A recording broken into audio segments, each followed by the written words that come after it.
আসসালামু আলাইকুম। রূপা রান্নাঘরে সবাইকে জানাই স্বাগত। আপনারা সবাই কেমন আছেন? আলহামদুলিল্লাহ আমি খুব ভালো আছি। চলে এলাম একটা মজার রেসিপি নিয়ে। আশা করছি আপনাদের খুবই ভালো লাগবে।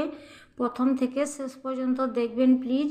এখানে আমি নিয়েছি এই বাটির এক বাটি শুকনো চালের গুঁড়ি। এটা আমি শুকনো চালের গুঁড়ি নিয়েছি। আপনারা ঢিকি কোটা বা মেশিনের যে কোনো আটা নিয়েই করতে পারবেন।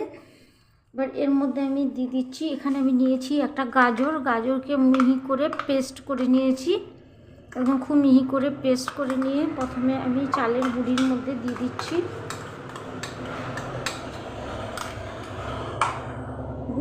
স্বাদ মতো লবণ। এখানে আমি দিয়ে দিচ্ছি 5 ফোড়ন, 5টা মশলা, 5 ফোড়ন আছে, আর একটু জায়ফল আর এলাচ আছে। এটা আমি শুকনো খোলায় গরম করে গুঁড়ো করে নিয়েছি। এটা দিয়ে দিচ্ছি। মশলাদার একটু টেস্ট হবে, সেন্টটা খুব ভালো হবে, ফ্লেভার আসবে। এখানে আমি দিয়ে দিচ্ছি গরম জলটা একটু একটু করে দিয়ে দিচ্ছি, দিয়ে একটা ব্যাটার তৈরি করে নিচ্ছি। একঘেয়েমি কিছু খেতে ইচ্ছে না করলে এই রেসিপিটা অবশ্যই একবার ট্রাই করুন। দেখুন জিভে একটা আলাদাই স্বাদ এনে দেবে।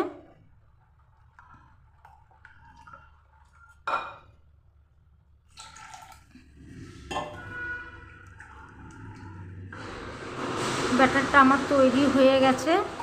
আমি এভাবে 10 মিনিট ফেটিয়ে নেব। 10 মিনিট ফেটিয়ে নিয়ে ব্যাটার আমার একদম রেডি। এবার এখানে আমি একটা কড়াই বসিয়ে দিয়েছি। কড়াইটা গরম হয়ে গেছে। কড়াইয়ের মধ্যে তেল একটু ব্রাশ করে নিচ্ছি। এভাবে গ্যাসের ফ্লেমটাকে আমি মিডিয়াম করে রেখেছি। এবার ব্যাটারটা আমার তৈরি হয়ে গেছে, এরকম পাতলা করে নিয়েছি। এখানে একটা কথা বলে রাখি বন্ধুরা, গাজরটা পেস্ট করার সময় আমি 1 চামচ চিনি দিয়েছিলাম। চিনিটা দিলে একটু মিষ্টি মিষ্টি ভাব হবে। আপনারা ইচ্ছে করলে এর মধ্যে ডিমও যোগ করতে পারেন, যারা ডিম খেতে পছন্দ করবেন। আর যারা নিরামিষ খাবেন তারা ডিমটা বাদ দিয়ে দিবেন। এখানে আমি নিরামিষটাই তৈরি করছি, ডিমটা দিলে খেতে টেস্ট হবে। এবার গরম হয়ে গেছে, আমি 1 চামচ করে এভাবে দিয়ে দিচ্ছি।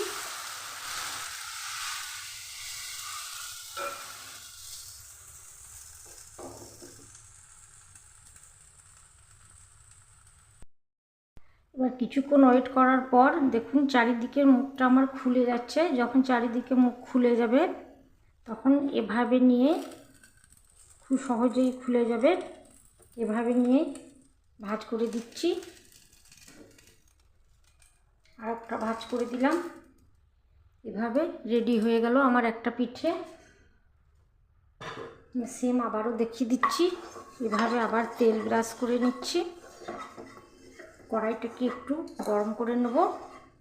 দেওয়ার সময় কড়াইটা একটু গরম করে নিতে হবে, তাহলে পিঠেটা জালিদার হবে। এবার আমি ব্যাটার দিয়ে দিচ্ছি। এভাবে দিয়ে দেখুন বন্ধুরা, দেওয়ার সঙ্গে সঙ্গে কত সুন্দর জালিদার হয়ে যাচ্ছে। হাজারো অসংখ্য ছোটো ছিদ্রযুক্ত।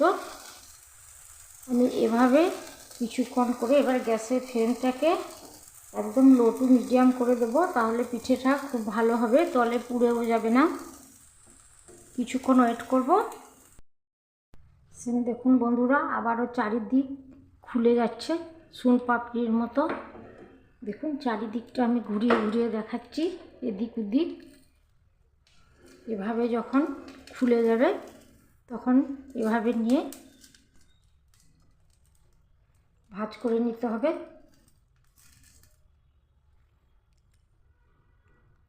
কত সুন্দর হয়েছে। সেম আমি আবারও আর একবার দেখিয়ে দিচ্ছি।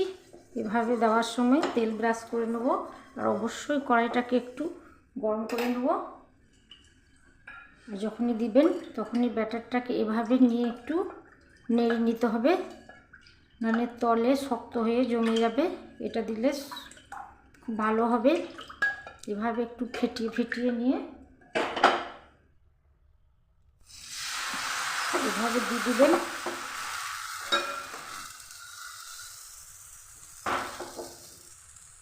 আবার কিছুক্ষণ ওয়েট করব।